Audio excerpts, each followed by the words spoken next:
Sa video na ito ay ipapakita ko sa inyo kung paano makapag one name sa Facebook. But before we start, baka pwede namang pakitap muna yung like and subscribe, thank you po.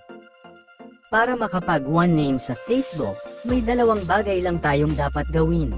Ito ang pagpalit ng language ng Facebook natin at paggamit ng VPN. Unahin na natin ang VPN. Punta tayo sa Play Store. Tapos mag-download tayo ng VPN na may Indonesian server. Type nyo lang ang Urban VPN.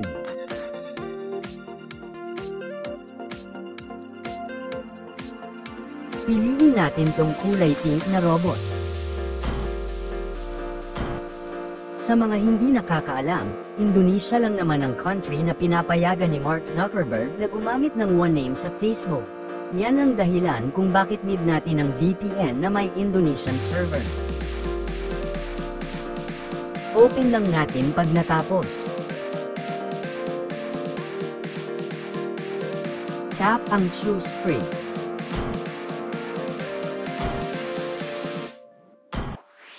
Skip na lang natin yan.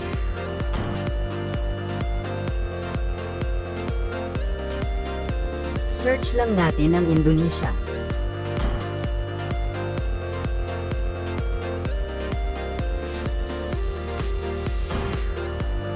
Then tap lang ang OK. Pag umandar na ang oras, it means nasa Indonesian server na tayo. Punta naman tayo ngayon sa Facebook Lite para palitan ang language. Tap natin itong tatlong line na nasa upper right corner.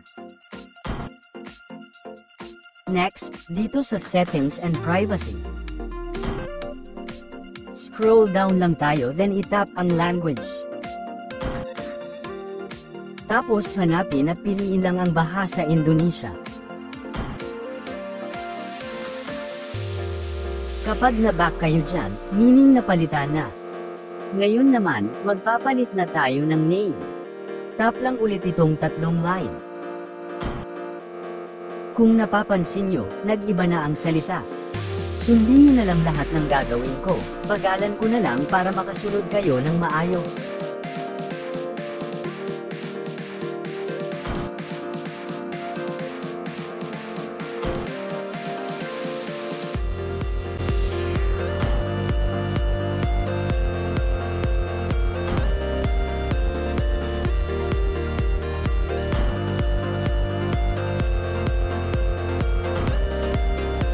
At yan, pwede mo nang palitan ang name mo.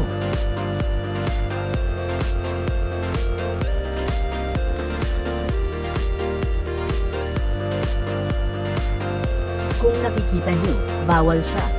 Bali ang gawin natin yan, tap lang natin itong namabela ka. Tapos mag-space lang kayo.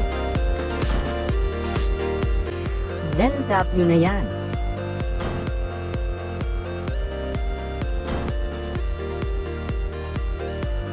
At yan, tapos na, naka one name na tayo. Ganun lang kadali. Ngayon naman, balik na natin sa English ang language. Pagbaback lang natin.